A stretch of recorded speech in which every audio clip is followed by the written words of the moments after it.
இன்றைக்கு நாங்கள் எங்கள் அழைப்பை ஏற்றுக்கொண்டு இங்கே வந்த அத்தனை ஊடகவியலாளர்களுக்கும் வணக்கத்தையும் நன்றியையும் தெரிவித்துக்கொண்டு விஷுவல் ஆர்ட்ஸ் மூவிஸ் நிறுவனத்தின் சார்பாகவும் போடியார் திரைப்பட குழுவின் சார்பாகவும் நாங்கள் உங்களுக்கு இன்றைக்கு இங்கே வந்த இந்த கூட்டத்தை நாங்கள் ஏற்பாடு செய்வதற்கான நோக்கத்தை தெளிவுபடுத்த இருக்கிறோம். அதே போல் இந்த படம் சம்பந்தமான சில விடயங்களையும் உங்களோட நாங்கள் பகிர்ந்து கொள்ள இருக்கிறோம். அந்த வகையில் முக்கியமாக இந்த விஷுவல் ஆர்ட் மூவிஸ் என்ற இந்த நிறுவனம், நான் அதனுடைய உரிமையாளர் முரளிதரன். அதே நேரம் இந்த விஷுவல் ஆர்ட் மூவிஸுக்கூடாக தயாரிக்கப்பட்ட போடியார் திரைப்படத்தின் தயாரிப்பாளர்களாக எங்களோடு இணைந்து கொண்டிருந்த குடும்ப நல வைத்திய நிபுணரும் பேராசிரியருமான டாக்டர் அருளானந்தம் அவர்கள், அதே போல் கிழக்கு பல்கலைக்கழக சௌக்கிய பராமரிப்பு விஞ்ஞானங்கள் பீட சிரேஷ்ட விரிவுரையாளர் சதா சண்முகநாதன், இவங்க 2 பேரும் இந்த படத்தினுடைய தயாரிப்பாளர்கள். இந்த படத்தினுடைய இயக்குனர் உங்கள் எல்லாருக்கும் தெரிந்தவர் குறுந்திரை செம்மல் கோடீஸ்வரன் இந்த படத்தினுடைய இயக்குனராக பணியாற்றியிருக்கின்றார். அதே போல் இந்த படத்தில் டெக்னிக்கல் சைடில் மிக முக்கியமான பொறுப்பை எடுத்துக்கொண்ட எங்களுடைய படப்பிடிப்பாளர், படத்தொகுப்பாளர், எடிட்டர் புஷ்பகாந்த் எங்களோட இணைந்திருக்கிறார். அதே போல் இந்த படத்தில் மிக முக்கியமான பலங்களில் ஒன்றாக இருக்கிறது பின்னணி இசையும் பாடல்களும். அந்த பாடல்களுக்கும் பின்னணி இசையும் எங்களுக்கு அழகாக செய்து தந்த சங்கர்ஜன். ஸோ நாங்கள் இவ்வளோ பேரும் இன்றைக்கு இந்த படம் சம்பந்தமான பல விவரங்களை உங்களோட கலந்துரையாட இருக்கிறோம். அந்த வகையில் இன்றைய இந்த இதில் முக்கியமான நோக்கமாக காணப்பட்டது, உலகளவும் தயாரிப்பில் இருந்த இந்த படம் முழுமையாக தயாரிக்கப்பட்டு திரையிடுறதுக்கு தயாராக இருக்குது. அந்த திரையிடப்படுற திகதி, திரையிடப்படுற திரையரங்கங்கள், காட்சி நேரங்கள் போன்றவற்றை நாங்கள் ஊடகங்கள் வாயிலாக மக்களுக்கு கொண்டு சேர்க்க வேணும் என்றது எங்களோட முக்கியமான நோக்கமாக இருந்தது. அந்த அடிப்படையில் தான் நாங்கள் இன்றைக்கு இந்த இதில் எங்களை இதை வெளியிட இருக்கிறோம். அதாவது இந்த மாதம் ஆகஸ்ட் மாதம் 23ஆம் தேதி 6 மணிக்கு நாங்கள் ஃபர்ஸ்ட் டே ஃபர்ஸ்ட் ஷோ என்று சொல்லுவாங்க, முதல் நாள் முதற் காட்சி நாங்கள் திரையிடுறோம் விஜயா திரையரங்கில் 6 மணிக்கு. அதுக்கு தொடர்ந்து அடுத்த வார சனி ஞாயிறு 2 கிழமைகள்லையும் 24, 25ஆம் திகதிகளில் நாங்கள் இந்த படத்தை சாதாரண காட்சிகளாக, அதாவது 10:30க்கு ஒரு காட்சி, 2:30க்கு ஒரு காட்சி, 5 மணிக்கு ஒரு காட்சி என்று ஒரு 3 காட்சி படி 2 நாட்களிலும் மொத்தமாக 6 காட்சிகள் திரையிடுறதுக்கு நாங்கள் திட்டமிட்டிருக்கிறோம். இது இந்த படத்தினுடைய திரையிடல் சம்பந்தமான செய்தி. அதே நேரம் தொடர்ச்சியாக நாங்கள் இந்த படத்தை ஏனைய திரையரங்குகளில் மாங்காடு, கிபேஷில், அதே போன்ற கல்முனை, திருகோணமலை போன்ற இடங்களிலும் திரையிடப்படும் ஒரு திட்டம் எங்களுக்கு இருக்கின்றது. அது நாங்கள் இந்த திரையிடலை தொடர்ந்து நாங்கள் வேறொரு சந்தர்ப்பத்தில் நாங்கள் அதை அறிவிக்க இருக்கிறோம். ஆனால் அந்த திட்டம் எங்களுக்கு இருக்குது. இந்த போடியார் திரைப்படத்தை பற்றி ஒரு சில விடயங்களை மட்டும் நான் மிக முக்கியமான சில விஷயங்களையும் இந்த ஊடக சந்திப்பின் வாயிலாக பதிவு செய்ய வேணும். எங்கள் எல்லாருக்கும் தெரியும், மட்டக்களப்பு என்று சொன்னால் மட்டக்களப்பை பற்றி இயற்றப்பட்ட பல பாடல்கள் இருக்குது. ஆனால் அதில் பிரபலமான பாடல்களில் ஒன்றாக இருக்கிறது மீன் மகள் பாடுகிறாள் எனப்படுற பாடல். இது 1966ஆம் ஆண்டு ஜீவன் பிரதர்ஸ் அவர்களால், அந்த குழுவினரால் இயற்றப்பட்டு காசி ஆனந்தனால் எழுதப்பட்டு பாடப்பட்ட ஒரு பாடல். அது சாதாரண ஒரு பாடலாகத்தான் இருந்தது. இந்த படத்தில் இது முக்கியமாக இந்த போடியார் என்றது எங்களோட மட்டக்களப்பு மண்வாசனை, எங்களோட படுவாங்கரை பிரதேச வாழ்வியலை மையப்படுத்தின ஒரு படமாக நாங்கள் எடுத்திருக்கிறதால அந்த ஜீவன் பிரதர்ஸ் இசைக்குழுவில் அந்த பாடலை ஒரிஜினலாக முதலாக பாடிய அந்த ஜீவன் பிரதர்ஸ் இசைக்குழுவின் அங்கத்தவரான தாவரவியல் ஆசிரியர் குணம் சவரிராஜா சார் அவர்களோட அனுமதியோடு ஒஃபிஷியலாக நாங்கள் இந்த படத்தில் ஒரு பாடலாக அதை நாங்கள் சேர்த்துருக்கிறோம். இதை தவிர இந்த படத்தில் இன்னும் 3 பாடல்கள் இந்த படத்துக்காக நாங்கள் தயாரித்திருக்கிறோம். ஆனால் இந்த மீன்மகள் பாடுகிறாள் என்ற அந்த பாடலும், ஏனென்றால் அது எந்த ஒரு திரைப்பட பாடலாக உருவாக்கப்படலை. எனவே நாங்கள் போடியார் திரைப்படத்தின் ஒரு பாடலாக அவர்களோட அனுமதியோடு நாங்கள் அந்த படத்தில் இணைத்திருக்கிறோம். இது சம்பந்தமாக நாங்கள் கடந்த வருடம் ஒரு இசை வெளியீட்டு விழா செய்த பொழுதும் அந்த குணம் சவரிராஜா சாரையும் கூப்பிட்டு அவரை நாங்கள் கௌரவித்து அந்த இசை வெளியீட்டு விழாவிலையும் இந்த பாடலை நாங்கள் மீண்டும் வெளியிட்டு நாங்கள் இதை செய்திருந்தோம். இந்த விடயத்தையும் நாங்கள் இந்த இடத்துல உங்களோட பகிர்ந்து கொள்ள வேணும். அது எங்களோட 2வது நோக்கம். அதே போல் எங்களால் இந்த படத்துக்காக இயற்றப்பட்ட இன்னொரு பாடலும், அதுவும் எங்களை மட்டக்களப்பு வாழ்வியை பற்றிய ஒரு பாடல், மீன்பாடும் ஊர் என்ற அந்த பாடல், அதுவும் ஒரு நல்ல பிரபலமான ஒரு பாடலாக இந்த ஒரு வருட காலத்துக்குள்ளே இந்த பாடல் வெளியிடப்பட்டு இந்த ஒரு வருடத்துக்குள்ளே பல இடங்களில், பல பாடல் பாடசாலைகளில், மட்டக்களப்பு மாவட்ட செயலகத்தில் எல்லாம் அண்மையில் கூட, அதே மாதிரி இந்த பாடசாலைகளுக்கு இடையில் நடக்கிற விளையாட்டு போட்டிகள்லாம் இந்த பாடல் ஒளிபரப்பப்படுது. அது உண்மையில் அந்த படத்தை தயாரிப்பாளர்கள், இந்த பாடல்கள் தயாரிப்பாளர்கள் என்ற வகையில் எங்களுக்கு மிகவும் ஒரு பெருமையான விஷயம். ஏனென்றால் பொதுவாக பாடல்கள் என்றால் நாங்கள் இந்திய திரைப்பட பாடல்களை தான் முன்னுரிமைப்படுத்துவோம். ஆனால் எங்கள மண்ணிலிருந்து உருவாக்கப்பட்ட ஒரு பாடல்கள் பொது விழாக்களில், பொது நடன நிகழ்வுகளில் பயன்படுத்தப்படுறதுன்றது ஒன்று அந்த பாடலினுடைய தரம் அந்தளவுக்கு இருக்குன்றதை எடுத்து காட்டுது. அடுத்த விடயம், எங்களுடைய படைப்புகளுக்கும் மக்கள் மத்தியில் ஒரு வரவேற்பு அல்லது கொண்டு செல்லப்படுகிறது. அது எங்களுக்கு ஒரு உண்மையில் பெருமையான விடயம். அந்த அடிப்படையில் தான், ஏனென்றால் நாங்கள் அடிக்கடி சொல்கிற ஒரு விஷயம், நாங்கள் வர்த்தக ரீதியாக அந்த சினிமாவை வளர்க்க வேண்டும் என்றால் விஷுவல் ஆர்ட் மூவிஸினுடைய தூர நோக்காக காணப்படுவதும், எங்களுடைய சினிமா தனித்துவ அடையாளங்களுடன் வளர வேண்டும், அது வர்த்தக சினிமாவாகவும் வளர வேண்டும் என்றது. அந்த அடிப்படையில் நாங்கள் ஒரு வர்த்தக சினிமாவாக இதை செய்கிறோம் என்றக்குள்ள கட்டாயம் ஊடகங்கள பங்களிப்பு எங்களுக்கு கட்டாயம் தேவை. எனவே தான் நாங்கள் இந்த ஊடகங்கள் வாயிலாக இந்த செய்திகளை கொண்டு சேர்றதில் மிக முக்கியமாக நாங்கள் அதை கருத்தில் கொள்கிறோம். அதுக்காகத்தான் இன்றைக்கும் நாங்கள் இந்த ஒரு விஷயத்தை சொல்லக்குள்ள உங்கள் எல்லாரையும் அழைச்சி இதை சொல்லணும்னு சொல்லியிருந்தோம். போடியார் படம் என்றது ஒரு மணித்தியாலத்தும் ஒரு 10 நிமிஷம் அந்த லென்த்துக்குள்ளே வர மாதிரியான ஒரு படம். எங்களுடைய ஏனைய படைப்புகள் இதற்கு முன்னரும் விஷுவல் ஆர்ட் மூவிஸால் 2 படங்கள் நேரடியாக திரையரங்கில் திரையிடப்பட்டிருக்குது. மாயை மற, தளராதவன் எனப்படும் படம். அதே நேரம் கோடீஸ்வரனை பொறுத்த வரைக்கும் அவருடைய இயக்கத்தில் 5வது 6வது படமாக இருக்கணும். தொடர்ச்சியாக திரையரங்குகளில் வேறு தயாரிப்பாளர்களுடன் சேர்ந்து நாங்கள் திரையிட்டு கொண்டு வரோம். எங்களுடைய ஒட்டுமொத்த நோக்கம் எங்களுடைய சினிமாவை ஒரு வர்த்தக அந்தஸ்தோடு உயர்த்த வேண்டும், ஒரு வியாபாரமாக, ஒரு வெற்றிகரமான வியாபார சினிமாவாக அதை மாற்ற வேண்டும் என்ற நோக்கத்தில் நாங்கள் இந்த படத்தை தயாரித்திருக்கிறோம். இந்த படம் சம்பந்தமாக இன்னும் பல விடயங்கள் கலந்துரையாடப்பட இருக்குது. அதை மற்றவர்களும் பகிர்ந்து கொள்ளலாம். அதே மாதிரி உங்களுக்கும் சில கேள்விகள் இருக்கலாம். அதன் ஊடாக அந்த மிச்ச விடயங்களை நாங்கள் பகிரலாம் என்ற ஒரு எண்ணத்தில் நான் என்னுடைய இந்த சிறு அறிமுக ஒரு உரையை நான் இதோடு நிறுத்திக்கொள்கிறேன். தொடர்ந்து நீங்கள் இது மற்றவர்கள் கருத்ததுக்கு பிறகு உங்களுடைய சில கேள்விகளுக்கும் நாங்கள் பதில் சொல்கிறதுக்கு ஆவலாக இருக்கிறோம். நன்றி. கேட்ட ஒரு சில கேள்விகளுக்கும் எந்த சார்பிலையும் நான் இந்த சிலது நேரடியாகவே ஒரு தயாரிப்பு நிறுவனத்தில் நோக்கி கேட்கப்பட்ட கேள்வி. அதில் முக்கியமாக நான் ஏற்கனவே சொன்ன விஷயத்தை இன்னும் கொஞ்சம் விரிவாக சொல்கிறேன். இப்போ இந்த விஷுவல் ஆர்ட் மூவிஸ் என்ற இந்த நிறுவனம் ஒரு பதிவு செய்யப்பட்ட ஒரு நிறுவனம், ஒரு என்டர்டெயின்மெண்ட் மீடியாவாக சினிமா தயாரிப்பு, சினிமா விநியோகம், சினிமா சம்பந்தமான விழாக்கள், சந்திப்புகள், இப்படியான விடயங்களை செய்யக்கூடியதாக பதிவு செய்யப்பட்ட ஒரு நிறுவனம். இதில் பார்த்திங்கன்னு சொன்னால் இப்போ எல்லா இடமுமே பொதுவாக கதைக்கப்படுற ஒரு விஷயந்தான், இலங்கை சினிமாவில் வளர்க்குறதுல பெரிய ஒரு பிரச்சனையாக இல்லை பெரிய ஒரு சவாலாக இருக்கிற விடயம் தயாரிப்பாளர்கள் பற்றாக்குறை. ஏனென்றால் நிச்சயமாக தெரியும், நாங்கள் போடுற காசு அப்படியே 100% அல்லது அதை விட லாபத்தோடைய எங்களுக்கு வருமன்றதுக்கு மிக மிக மிக குறைந்த அளவு உத்தரவாதம் உள்ள ஒரு துறை தான் இது. வராது என்று சொல்ல முடியாது, ஆனால் அதுக்கான வாய்ப்பு மிக மிக குறைவு. ஏனென்றால் எங்களோட ப்ராடக்ட் நாங்கள் தயாரிக்கிற எங்களோட உற்பத்திக்கு போட்டியாக மிக தரமான இது சந்தையில் இருக்குது. முக்கியமாக இந்திய சினிமா, இந்திய தமிழ் சினிமா, அதுக்குள்ளே போட்டி போட்டு நாங்கள் பெரிய ஒரு வியாபாரத்தை கொண்டு வரன்றது உடனடியாக பெரிய ஒரு வெற்றி அடைகிறது சாத்தியம் இல்லை. அது தெரிஞ்சு கொண்டு தான் நாங்கள் இதை செய்கிறோம். எனவே இங்கே இருக்கிற ஒரு விஷயம், எல்லா தயாரிப்பாளர்களும் முன் வர மாட்டாங்க. ஏன்னா நம்ம யாருமே நட்டம் அடைவோம் என்று தெரிஞ்சு கொண்டு எங்களை பணத்தை போடுறதுக்கு எல்லாரும் தயார் இல்லை. ஆனால் நிறைய பேர் இருக்கிறாங்க. நாங்கள் சமூகத்துக்கு ஏதோ ஒரு வகையில் எங்களால் முடிந்ததை செய்ய வேணுமென்ற எண்ணத்தில். ஸோ அந்த அடிப்படையில் தான் இந்த விஷுவல் ஆர்ட் மூவிஸோட கொள்கையும் அப்படி என்று சொன்னால், தனியாக ஒரு ஆள் நான் மட்டும்தான் காசு போடுறதாக இல்லை. அப்போ நாங்கள் இணைந்து இந்த வேலையை செய்யலாம். எங்களுடைய முந்தைய திரைப்படம் தளராதவனில் கூட ஆர் சுரேன் என்ற ஒருவர் இணைந்து தான் அந்த படத்தை தயாரித்திருந்தோம். இந்த படத்தில் மேலதிகமாக 2 பேர் இணைந்திருக்கிறாங்க. ஸோ இதுதான் எங்களோட ஒரு ஸ்ட்ராட்டஜியாக நாங்கள் வச்சுருக்கிறோம்.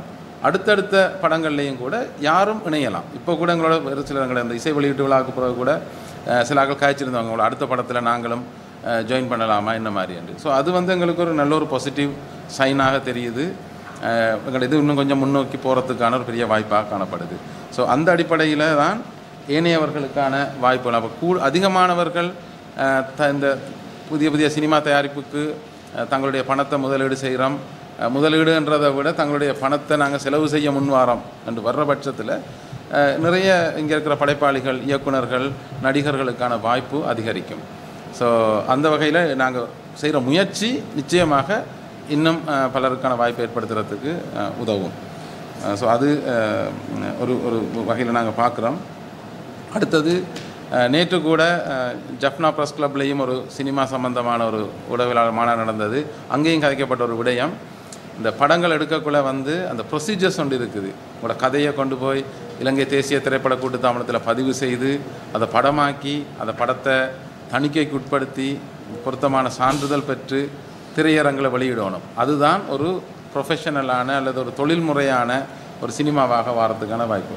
ஆனால் அதை தாண்டி சில படங்கள் எடுக்கப்படுகிறது.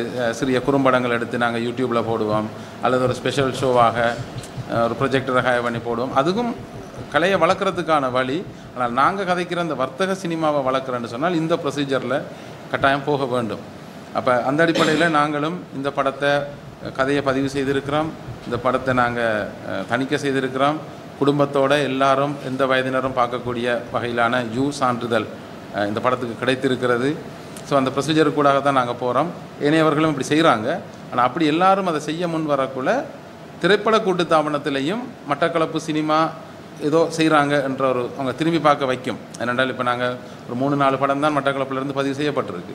இப்போ முதல் போனதுக்கு விட இப்போ நாங்கள் போக்குள்ள அங்கே எங்களுக்கு கிடைக்கிற வரவேற்பு, அவங்க எங்களோட நடத்துகிற விதங்கள் எல்லாம் ஒரு வித்தியாசம் நல்லா இருக்குது, முன்னேற்றமாக இருக்குது. ஸோ தொடர்ந்து எல்லாரும் படம் செய்கிற நாங்கள் மட்டும் சொல்ல எல்லாருமே அந்த ப்ரொசீஜரை ஃபாலோ பண்ணி போக்குள்ள எங்களுக்கான அடையாளமும் வரும்.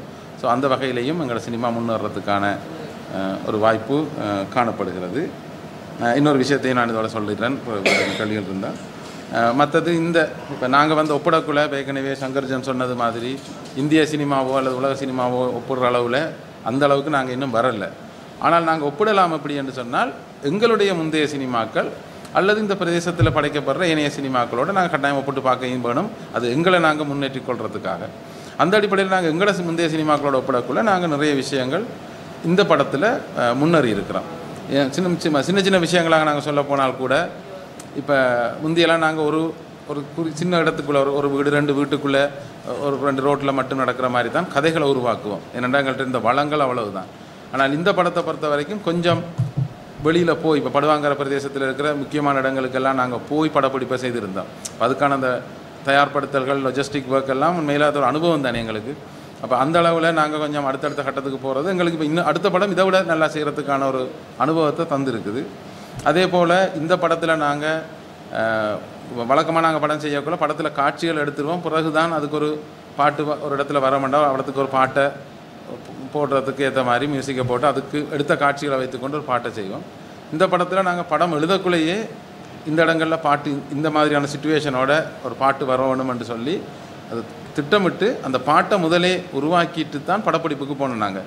அப்போ அதனால் அந்த பாட்டுக்கு ஏற்ற மாதிரியும் சில காட்சிகளை படமாக்கக்கூடியதாக இருந்தது. நினைக்கிறேன் சங்கர்ஜான் சொன்ன அந்த சிச்சுவேஷன் வித்தியாசமாக கிடைத்தன்றதுக்கு காரணமும் அதுதான். ஏன்னா நாங்கள் ஒரு சிச்சுவேஷனை உருவாக்கக்குள்ள தான் இசையமைப்பாளருக்கும் அவருடைய அந்த கற்பனை அல்லது அவருடைய சிந்தனையை தூண்டிவிடும். பாடல் எழுதுகிறவருக்கும் ஒரு நல்ல சிச்சுவேஷன் இருந்தால் தான் நல்ல பாடல்கள் வரும். பாடுறவர்களுக்கும் அது ஒரு இதாக்கரும். ஸோ இதெல்லாம் எங்களுக்கு ஒரு புது முயற்சி தான் நாங்கள். அப்போ இதை மாதிரி நிறைய விஷயங்கள் இந்த படத்தில் நாங்கள் முயற்சி செய்து பார்த்துருக்குறோம். 2-3 ஒரு காமெடி ட்ராக் ஒரு பக்கம், படம் ஒரு பக்கம், அப்படி போகிற மாதிரியான விஷயங்கள் எல்லாம் ட்ரை பண்ணியிருக்கிறோம். ஏன்னா நாங்கள் எங்களை முந்தைய படங்களை நாங்கள் அதை செய்யலை. அந்த அடிப்படையிலையும் நாங்கள் நிறைய விஷயம் இந்த படத்தில் நாங்கள் கற்றுக்கொண்டிருக்கிறோம். இனி இந்த படத்தை கட்டாயம் எல்லோரும் பாருங்கள், பார்த்து உங்களோட கருத்துக்களை சொல்லுங்கள். ஏன்னா இடத்துல வச்சு நீங்கள் சொன்ன அதில் எங்களை பொறுத்த வரைக்கும் நாங்கள் எல்லோரும் நல்லா சொல்லணுமென்று எதிர்பார்க்கல, உண்மையை சொல்லணும்.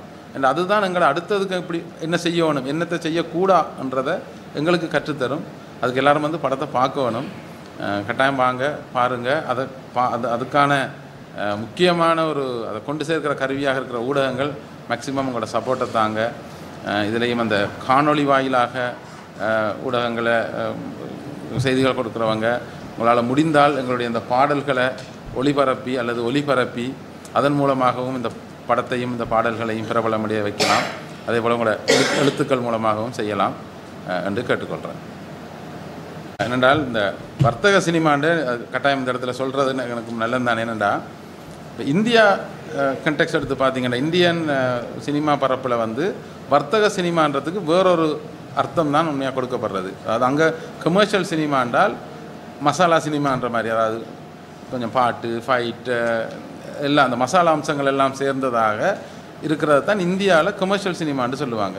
ஆனால் நாங்கள் இங்கே வர்த்தக சினிமா அல்லது கமர்ஷியல் சினிமான்னு சொல்கிறது கொஞ்சம் வித்தியாசம். நாங்கள் இந்த தனியை ஏற்கனவே கோடீஸ்வரன் சொன்னது போல் ஒரு வர்த்தகம், அதாவது வியாபாரம், ரைட், அந்த சினிமா. அதாவது இப்போ பொழுதுபோக்குக்காக படங்கள் எடுக்கப்படுறது, சில நண்பர்கள் சேர்ந்த ஒரு எக்ஸ்பீரியன்ஸுக்காக படம் எடுக்கிறது, அல்லது விழிப்புணர்வுக்காக சில நிறுவனங்கள அரசு சார்பற்ற நிறுவனங்களால் எடுக்கப்படுறது, இல்லை அரசு நிறுவனங்களால் எடுக்கப்படுற அப்படியான சினிமாவை தாண்டி ஒரு தொழில்முறை சினிமாவாக ஒரு காசை போட்டு அதை எவ்வளவுக்கு வியாபாரமாக்க பார்க்குறோம் அண்டு எடுக்கிறது தான் அந்த வர்த்தக சினிமான்னு நாங்கள் மீன் பண்ணுறோம். ஏனென்றால் அதுக்கு நாங்கள் நிறைய வேலை செய்யணும். இப்போ ஒரு விழிப்புணர்வு சார்ந்த படம் பண்ணால் அந்த படத்தை எடுத்து கொஞ்சம் பேருக்கு போட்டுட்டு அதை போட்டால் அது போய்கொண்டிருக்கும். ஆனால் வர்த்தக மண்டபக்குள்ளே விளம்பரம், ஊடகம், இனி அதில் தரம், இப்போ நாங்கள் வர்த்தக சினிமான்னு சொல்லக்குள்ள கட்டாயம் அது தியேட்டர்லாம் போடணும். இப்போ தியேட்டரில் போடுற எல்லாம் வர்த்தக சினிமான்னு வராது. ஆனால் வர்த்தக சினிமா கட்டாயம் தியேட்டருக்கு தான் போகணும். இப்போ தியேட்டருக்கு போகணுமென்றக்குள்ளேயே எங்களோட கேமராலேருந்து, கேமரா கோணங்கள்லேருந்து, காட்சி அமைப்புகள், பாத்திர படைப்புகள் எல்லாமே அது வேறொரு தளம். ஸோ அந்த சினிமாவை தான் நாங்கள் காய்க்கிறோம். இப்போ எங்களோட இது வந்து வர்த்தக சினிமாவாக வளர்க்கணும் என்றது தான் எங்களோட நோக்கம்.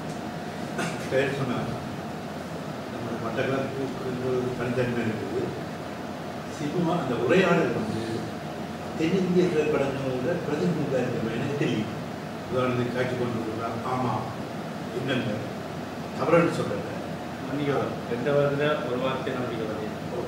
ஆனால் அந்த காய்க்கிற உரையாடல் வந்து அவங்க பேச்சு விளக்கம் வந்து தென்னிந்திய திரைப்படங்களை பிரதிநிதித்துவமாக எனக்கு தெரியும். அதை பற்றி உங்கள் கருத்து என்ன? அதில் 100% உங்களோட நான் உடம்புறேன்.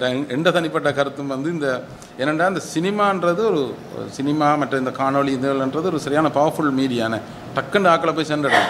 இப்போ எங்களுக்கு இந்த இந்திய தொலைக்காட்சி நாடகங்கள் ஆதிக்கம் முக்கியம். ஏன்னா நாங்கள் இப்போ எங்களோட வீட்லேயும் தான் சின்னாக்கள் கதைக்கக்குள்ளே பார்த்தால் நீங்கள் சொல்கிற மாதிரி முழுதும் இந்த எங்களுக்கு பழக்கம் இல்லாத அந்நிய சொற்கள் தமிழ் தான், ஆனால் எங்களுக்கு பரிச்சயம் இல்லாத சொற்கள் தான் நிறைய பாவிக்கப்படுது.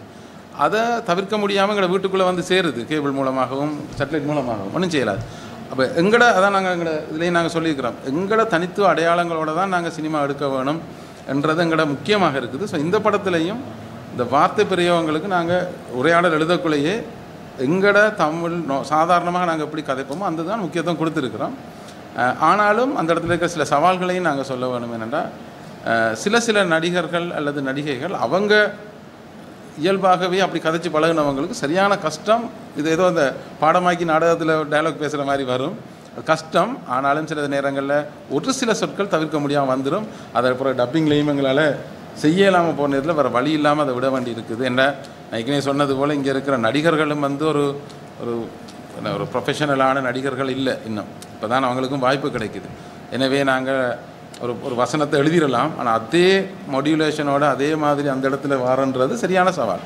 ஆனால் நீங்கள் சொல்கிற விஷயத்துக்கு நாங்களும் முக்கியத்துவம் கொடுக்குறோம். இயலுமான வரைக்கும் எங்களோட தனித்துவ அடையாளங்களோடு தான் நாங்கள் அதை வளர்க்க பார்க்குறோம்.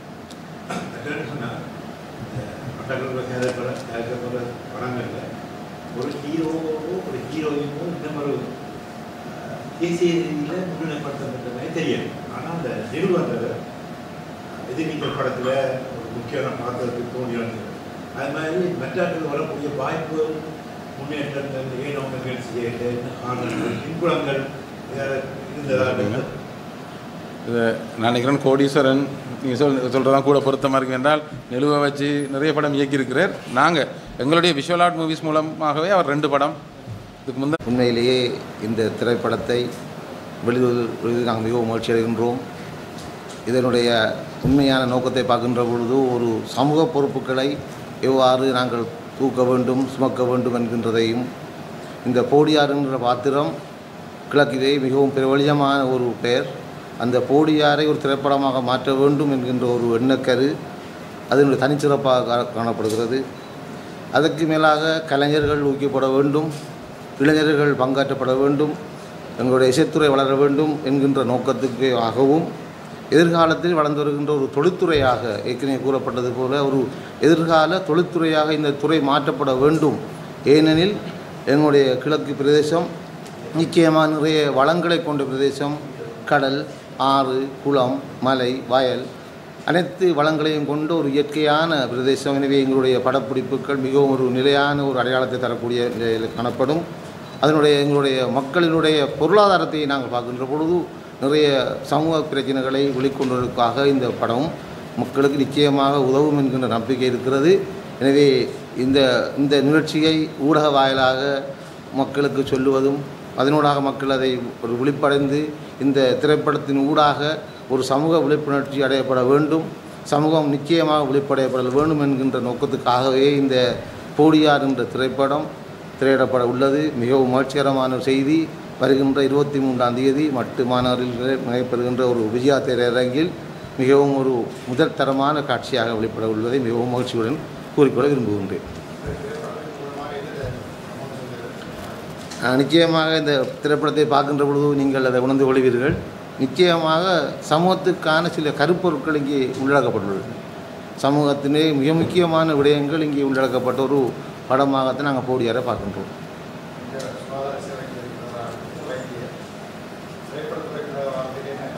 மிக முக்கியமான கேள்வி இது. என்னுடைய சமூக பொறுப்பு. சுகாதாரமாக ஒரு மருத்துவராக ஒரு பேராசிரியராக கடமையாற்றுவதும் சமூக பொறுப்பு தான்.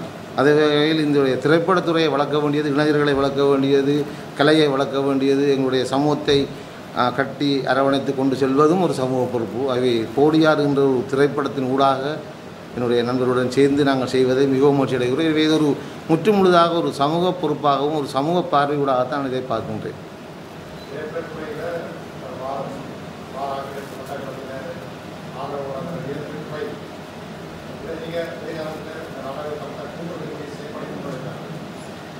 நிச்சயமாக இது ஒரு பெரிய படி.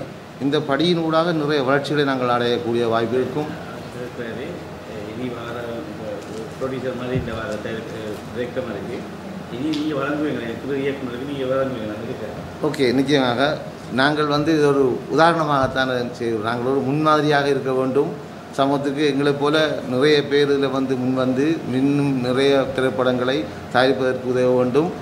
திறமையான இயக்குநர்களை மீண்டும் மீண்டும் உருவாக்க வேண்டும். விஷயத்துறை வளர வேண்டும். எனவே இது ஒரு பல்துறை வளர்ச்சி காணக்கூடியதற்காக நாங்கள் ஒரு முதற்படியாக ஈடுபட வேண்டும் என்பது என்னுடைய தனிப்பட்ட கருத்து. நண்பர்கள் மற்றும் போடியார் படக்குழுவினருக்கும் எனது இந்நேர வணக்கத்தை தெரிவித்துக் கொண்டு, என்னை பொறுத்த மட்டில் நான் இந்த படத்திலே ஒரு தயாரிப்பாளராக நான் பங்கெடுத்து கொண்டிருக்கிறேன். காரணம் என்னென்னு சொன்னால், முக்கியமாக வளர்ந்து வரும் இளம் கலைஞர்கள் எமது மட்டக்களப்பிலே நிறைய பேர் இருக்கிறோம். அவங்களை இனங்கண்டு அவர்களுடைய பாதை ஒன்றை நம்ம அமைத்து கொடுக்க வேண்டிய பொறுப்பு ஒவ்வொரு ஆளுக்கும் இருக்கின்றது. அந்த வகையிலே இந்த படக்குழுவோடு சேர்ந்து நான் ஒரு சின்ன பங்களிப்பை நான் வழங்கியிருக்கின்றேன். நான் பார்த்துக்கிறேன், இந்த படம் ஷூட்டிங் நடந்த டைமில் நாங்கள் பார்த்துனாங்க இந்த ஆக்டர்ஸ் எல்லாம் ஒரு திறமையாக மிக கஷ்டப்பட்டு இந்த படத்தை கஷ்டப்பட்டு நடத்திக்கிறார்கள். இப்போ எல்லா விடயங்களும் கஷ்டமான ஒரு சூழ்நிலை எடுபட்டுகிறது.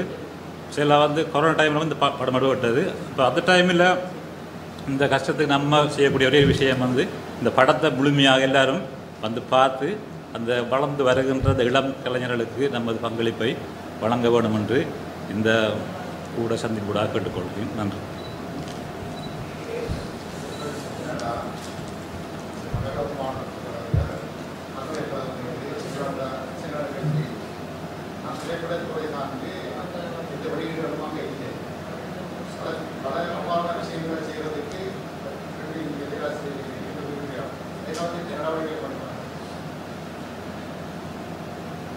விவேகானந்தா கல்லூரி, மற்றது பல்கலைக்கழகம், இது அவங்களுக்கு சில இப்படியான விடயங்கள் இருக்கிறவங்கள அவங்க சில விடயங்கள் தடையாக இருக்கலாம். சில அவங்களுக்கு சில நடைமுறைகளோட போக வேண்டிய தன்மை காணப்படலாம். அதால் அவங்களுக்கு சில அவங்களோட சிஸ்டம் இதுக்கு இடம் கொடுக்காமல் இருக்கலாம். மேற்கொண்டு அவங்க இதில் இறங்கி அல்லது வேலை செய்யக்கூடியமாக இருக்குமென்றால் அது சம்பந்தம் அவங்களோட கதைக்கு அடுத்த மேற்கொண்டு செய்கின்ற படங்களில் அவங்களை எடுத்துக்கொள்ளலாம்.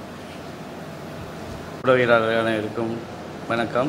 அதேபோல் எங்கள் தயாரிப்பாளர்கள், இசை மேதை மற்றும் எடிட்டர் அவர்களுக்கும் இந்நேர வணக்கம். இந்த படம் உண்மையாக 2 வருஷம் எடுத்து முடிச்சுட்டு இருந்து நாங்கள் சில தடங்கல்களால் வெளியிடாமல் இருந்து தற்போது வந்து திரைப்பட கூட்டுத்தாபனத்தில் பதிவு செய்யப்பட்டு அதை தணிக்கை செய்யப்பட்டு சான்றிதழ் பெற்று வெளியீட்டுக்காக ஒரு 3 மாதமாக நாங்கள் என்ன செய்யலாம் எப்படி வெளியிடலாம்ன்ற பிளான் பண்ணி இறுதியாக இந்த டேட் வந்து எங்களுக்கு கிடைச்சிருக்கு. இது பெரிய கடவுளுக்கும் இதில் சார்ந்து இந்த டேட்டை குறித்து தந்த எல்லாருக்கும் நன்றிகள். என்ற ஒரு படைப்பை எடுத்து முடிச்சுட்டு காத்திருக்கிறன்றது பெரிய விஷயம். அது பெரிய ஒரு பொறுமை வேணும். நடித்தவங்களுக்கும் அதில் பணியாற்ற எல்லாருக்கும் சரியாக பொறுமை வேணும். அந்த பொறுமையாக இருந்தாங்க எல்லோரும்.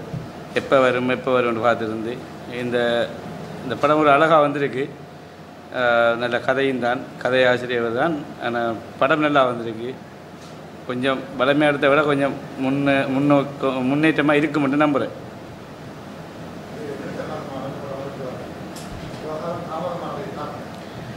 உண்மையாகவே நான் வந்து படத்தை ஒரு 3 மாதம் 4 மாதத்தால் படத்தை முடித்து கொடுத்து எங்களோட பணியை நாங்கள் செஞ்சு கொடுத்தோம்.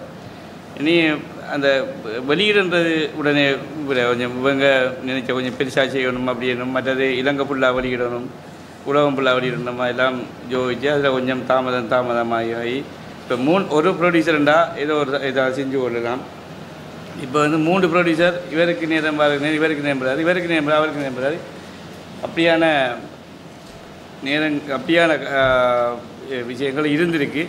மற்றபடி படம் முடிக்கிறதுக்காக தாமதம் இல்லை.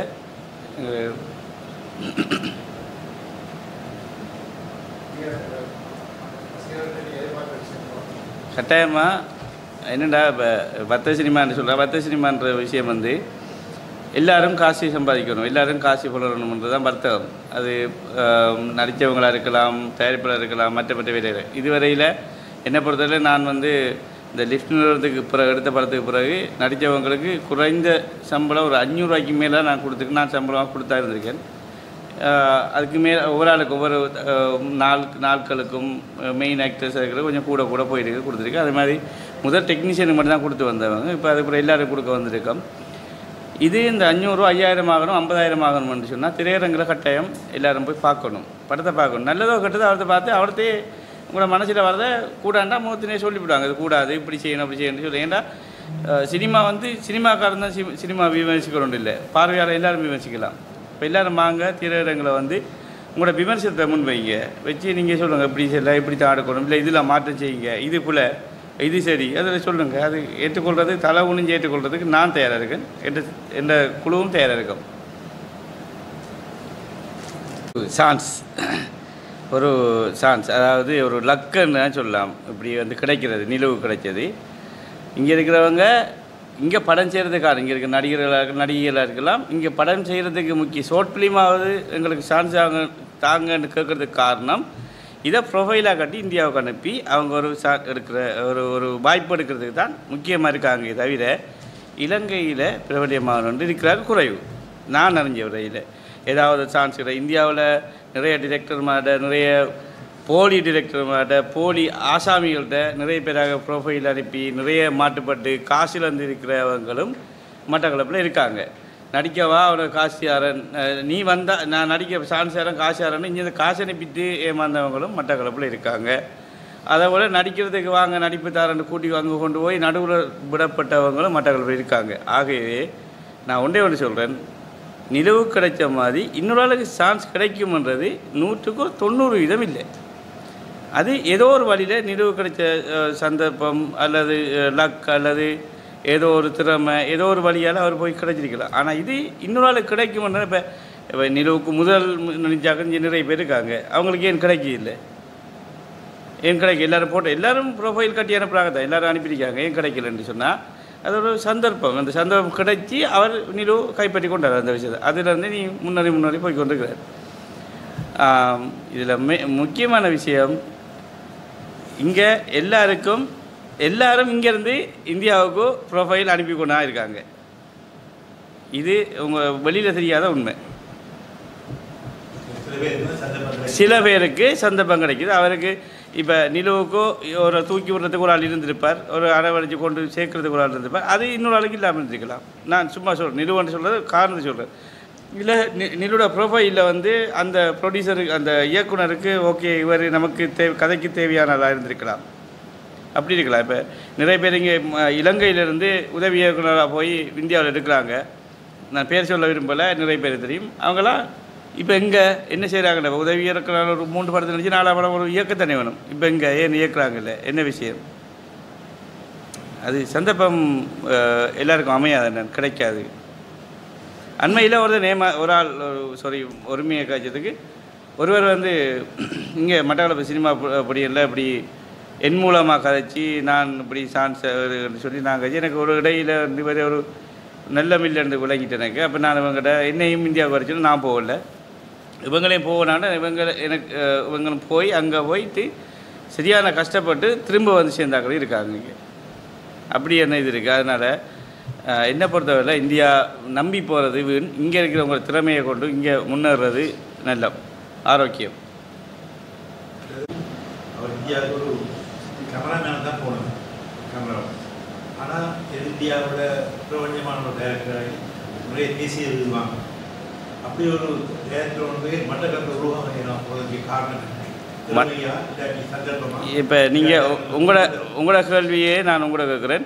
ஏன் அந்த பாலமகேந்திர ஐயாவால் மட்டக்களப்பில் இருந்த ஒரு இயக்குனரை அங்கே உருவாக்கி அவரோட வச்சுருந்த ஒரு இயக்குனர் மட்டக்களப்பில் நீ முன்னேறா இல்லை யாழ்ப்பாணம் இங்கே இலங்கையில் இருந்த ஒருவரை ஏன் அவரோட அணை வச்சு கூட்டி விட? இப்போ பாலாசராக இருக்கலாம், பெட்டிமாறன் சார் இருக்கிறவங்கெல்லாம் அவங்களோட இருந்து வந்தாங்க தெரியும். அப்போ ஏன் இதே மாதிரி மட்டக்களப்பில் இருந்த ஒருவனை வளர்த்து விடலா ஏன்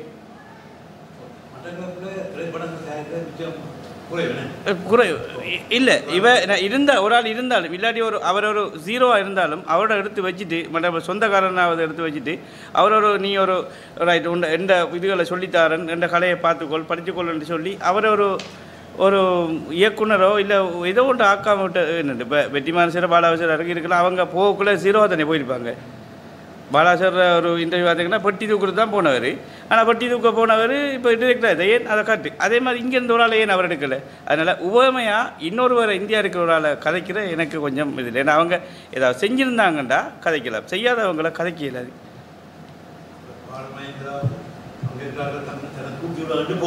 நம்பிக்கை தான் போனது, அதுக்காண்டி அவர் எங்களுக்கு ஹெல்ப் பண்ணி கேட்கலாம். நீங்கள் ஒரு டைரக்டர் தயாரிப்பாளர் எங்களை மற்றவர்கள் பார்த்தீங்கன்னா கொஞ்ச நாள் தொடர்ந்து புதுமுறை வந்து கொண்டு இருந்தது. அப்புறம் வந்து அந்த இடைவெளி ஒன்று வந்து திருப்பி தான் ஸ்டார்ட் பண்ணுறீங்க. அந்த இடைவெளிக்குரிய காரணம் என்ன? அதே சொல்லணும். இப்போ சில கதைகள் கோடிஸ்மண்டு தான் நான் படம் எடுக்கிற கோடிஸ்மண்டு தான் தியேட்டரில் விடுறேன்டா, அது சில நேரம் அது நான் மட்டும்தான் இருக்கலாம் என்று இருந்த எந்த மனதை வாங்கி நான் கொஞ்ச நாள் பேசாமல் நான் இருந்திருக்கலாம் தானே. இன்னொரு ஆக்கள் போங்கள முன்னுக்கு. இப்போ நான் நிறைய பேர் ஓடி போகிறோம், நான் தான் முன்னுக்கு ஓடுறேன்னா நான் நின்றா மற்ற ஆக்கள் முன்னுக்கு ஓடலாம் தானே. என்னென்னா முயற்சி இல்லை, முயற்சி எடுக்கணும். சினிமான்றது சும்மா வராது, முயற்சி எடுக்கணும். அதே விட அர்ப்பணிப்பு இருக்கணும். சினிமா உருவாக்குறன்றது இப்போ ப்ரொடியூசர் மாதிரி இருந்தவங்களும் தெரியும், உங்களை மீடியாக்காரர்களும் தெரியும். சின்ன தேசிப்பட்ட வேலை இல்லை, அதில் அர்ப்பணிப்பாக வேலை செய்யணும், அர்ப்பணிப்பாக இருக்கணும், சகலத்தையும் மறக்கணும். நம்மளை மட்டும் நினச்சி நம்மளோட குடும்பமோ வேலையோ எல்லாத்தையும் மறந்து வேலை செஞ்சால் தான் சினிமாண்ட முன்னேறலாம்.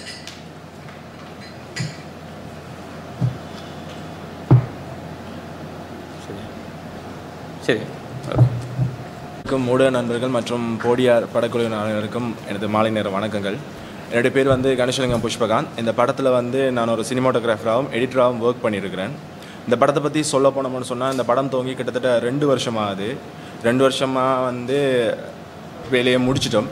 அப்படி வந்து படத்தோட வந்து படம் வந்து கிட்டத்தட்ட ஒரு 1 hour கிட்ட இந்த படம் வந்து டியூரேஷன் இருக்குது.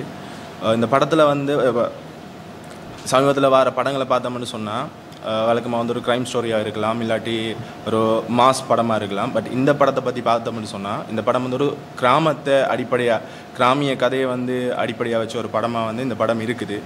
ஸோ எல்லோரும் வாங்க வந்து பார்த்தீங்கன்னு சொன்னால் அந்த கதை உங்களுக்கு பிடிக்கும்னு நம்புகிறேன்.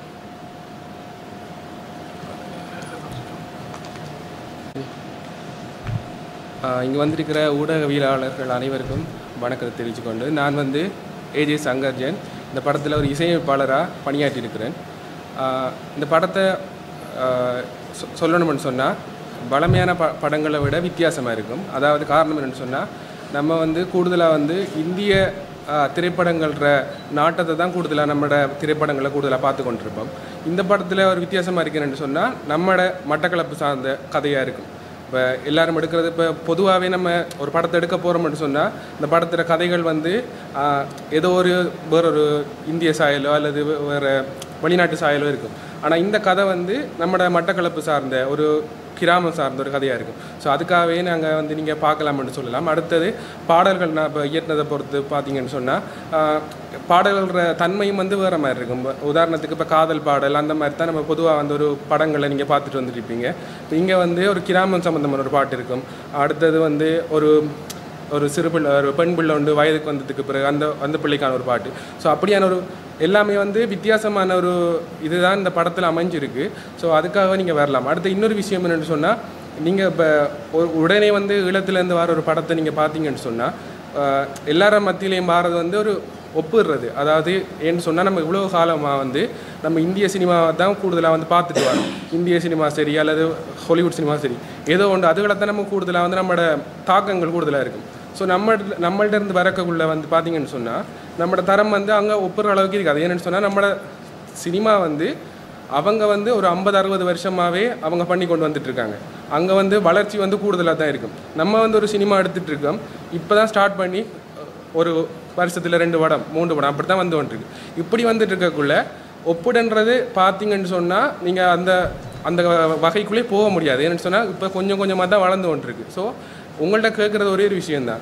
நீங்கள் வந்து ஒரு படத்துக்கு வந்து ஒரு சப்போர்ட் பண்ணுறேன்னு சொன்னால் நீங்கள் ஒரு படத்துக்கு வந்து திரையரங்கில் பார்த்தீங்கன்னு சொன்னால் அந்த படத்தில் நல்லதில்லை இது இப்படி இருக்குது அது அப்படிங்கன்னு சொல்லக்குள்ள அடுத்த படத்துக்கு அவங்களுக்கு ஒரு உந்துதல் கொடுத்தீங்கன்னு சொன்னால் அடுத்தடுத்த படத்தில் அவங்க எப்படியோ வளர்ச்சி அடைவாங்க. நீங்கள் இப்போ இந்த படத்தை எடுத்த ஒரு குழுவோட முதலாவது படத்தையும் இந்த படத்தையும் பார்த்தீங்கன்னு சொன்னால் நிறைய வளர்ச்சி இருக்கும். ஸோ அதனால் நாங்கள் உங்களை கேட்குறேன்னு சொன்னால் சப்போர்ட் பண்ணுங்கள். சப்போர்ட் எப்படி பண்ணுங்கன்னு சொன்னால் திரையரங்கத்துக்கு வந்து அவங்க ப்ரொடியூஸ் பண்ணியிருக்காங்க. இப்போ ஒரு ப்ரொடியூசர் வந்து ஒரு காசு செலவழித்து இந்த படத்துக்கு ஒரு பட்ஜெட்டில் ஒரு படம் செஞ்சுருப்பாங்க. ஸோ அவங்களுக்கு அந்த போட்ட காசை திருப்பி போகுதா அந்த மாதிரி ஒரு படம் போயிட்டேன்னு சொன்னால் அவங்க அந்த சந்தோஷமாக அடுத்த படத்துக்கு கொடுப்பாங்க. அந்த அடுத்த படத்துக்கு போகக்குள்ள அதில் வேலை செய்கிற கலைஞர்களுக்கும் அவங்களுக்கு ஒரு சந்தோஷத்தோட வேலை செய்வாங்க. ஸோ அப்படி செய்யக்குள்ள ஓகே அவங்க ப்ரொடியூஸ் பண்ணுறவங்களுக்கு ஒரு சந்தோஷம் இருக்கும். அவங்க இந்த படத்தை விட அடுத்தது ஏதாவது புதுசாக செய்யணும்னு சொல்லி இன்னும் உழைச்சிட்டே இருப்பாங்க. புது ஐடியாஸை வைப்பாங்க. ஸோ நம்மளோட சினிமாவோட தரம் வந்து வளர்ச்சி அடையும். ஸோ இப்போ இருக்கிற வளர்ச்சி நீங்கள் பார்த்தீங்கன்னு சொன்னால் உண்மையை சொல்லப்போனால் நீங்கள் இப்போ இந்திய சினிமா ஒப்பிடக்குள்ளே அந்த தரத்துக்கு இருக்காது. நீங்கள் எங்கே பார்த்தாலும் அப்படி இருக்காது. ஏன்னு சொன்னால் அது காரணம் வந்து அத்தனை வருஷமாக அவங்க வளர்ச்சி அடைந்து கொண்டு வந்துட்டு இருக்காங்க. பிளாக் அண்ட் ஒயிட் அதிலிருந்து இப்போ வரைக்கும் அவங்களோட ஒவ்வொரு வளர்ச்சியை நீங்கள் பார்த்துக்கொள்ளலாம். ஆனால் இப்போ வந்து நம்மளோட சினிமா வந்து இப்போ தான் ஆரம்பிச்சிருக்கு. ஸோ இதுக்கு வந்து நீங்கள் இப்போ முன்னுக்கே நீங்கள் உங்களோட சப்போர்ட்டை தந்ததான் மீடியா நீங்கள் உங்களை தான் நாங்கள் இப்போ உங்கள் மூலமாக தான் நாங்கள் இப்போ தெரிவித்துக்கொள்கிறோம். இப்போ பார்க்குற மக்களும் சரி இதை வந்து நீங்கள் ஒவ்வொரு கட்டமாக எங்களை கொண்டு செல்லணும்னு சொன்னால் எங்களுக்கு ஒரு ஆதரவை தந்தீங்கன்னு சொன்னால் எங்களோட அடுத்தடுத்த படங்கள் தரங்களை நாங்கள் உயர்த்தி கொண்டு போகலாம். உங்களுக்கு பிடிச்ச மாதிரி கதைகள் உங்களுக்கு பிடிச்ச மாதிரி இசையில் கூட சரி எல்லாமே வந்து வளர்ச்சி வந்துருக்குன்னு சொல்கிறோம். ஸோ கட்டாயமாக வந்து பாருங்கள் உங்களோட கருத்துக்களையும் சொல்லுங்கள். நன்றி.